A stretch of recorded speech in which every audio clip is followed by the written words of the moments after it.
ایک صاحب نے پوچھا ہے کہ جسم کے غیر ضروری بالوں کی صفائی کی مدت کب تک ہے؟ کن کن حصوں کی صفائی کرنی چاہیے اور کس حد تک صفائی کرنی چاہیے؟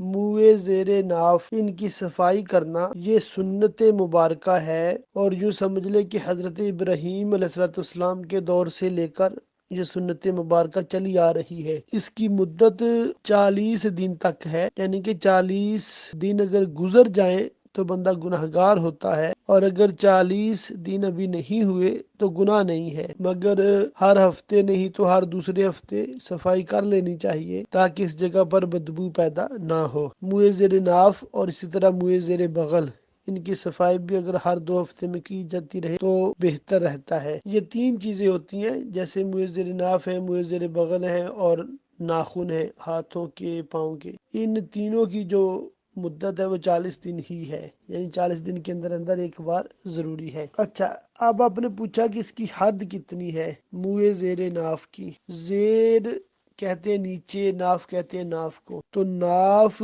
سے لے کر نیچے تک عضو تناسل تک یہ سارا جو حصہ ہے اس کے بال کاٹنے ہیں۔ اسی طرح ناف کے دائیں بائیں پیٹ کا جو حصہ ہے اس کے بال بھی کاٹنے ہیں، اور عضو تناسل کے ارد گرد جتنے بال ہوں، اوپر نیچے جو خصیے ہیں ان کے اوپر، جو 2 خصیے ہیں ان کے اوپر جو بال ہیں ان کو بھی کاٹنا ہے۔ یہی اس کی حد بندی ہے۔ ہاں، جو رانے ہیں، چاہے وہ ران کا حصہ عضو مخصوص کے ساتھ ٹچ ہوتا ہو، جیسے ران کا جوڑ ہے، تو جو ران پر بال ہیں وہ کاٹنے ضروری نہیں ہے۔ بعض لوگ آدھی ران تک کاٹتے ہیں، کاٹے تو کوئی گناہ نہیں ہے، کوئی حرج نہیں ہے، مگر یہ کاٹنا ضروری نہیں ہے۔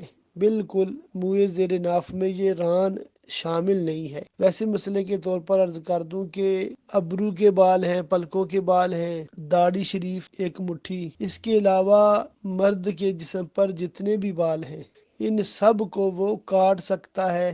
بازوؤں کے، سینے کے، پیٹھ کے، ٹانگوں کے سارے بال صفائی کروا سکتا ہے، اس میں کوئی حرج، کوئی کراہت نہیں ہے۔ سینے کے بالوں کے بارے میں بعض علماء خلاف اولا کہتے ہیں، کراہت تنزیہی کا کہتے ہیں، مگر اگر کوئی کرتا ہے تو گناہ والی بات نہیں ہے۔ تو ان بالوں کا صاف کرنا سنت، جیسا کہ میں نے پہلے عرض کیا۔ امید ہے انشاءاللہ تعالی اب آپ کو مسئلہ مزید واضح ہو گیا ہوگا۔ تو حد تو اس کی یہی ہے، مگر اگر کوئی حد سے زیادہ کاٹتا ہے، جیسے میں نے عرض کیا رانوں کے کاٹتا ہے اور پچھلی شرمگاہ کے بھی کاٹتا ہے، تو یہ بھی بالکل جائز ہے۔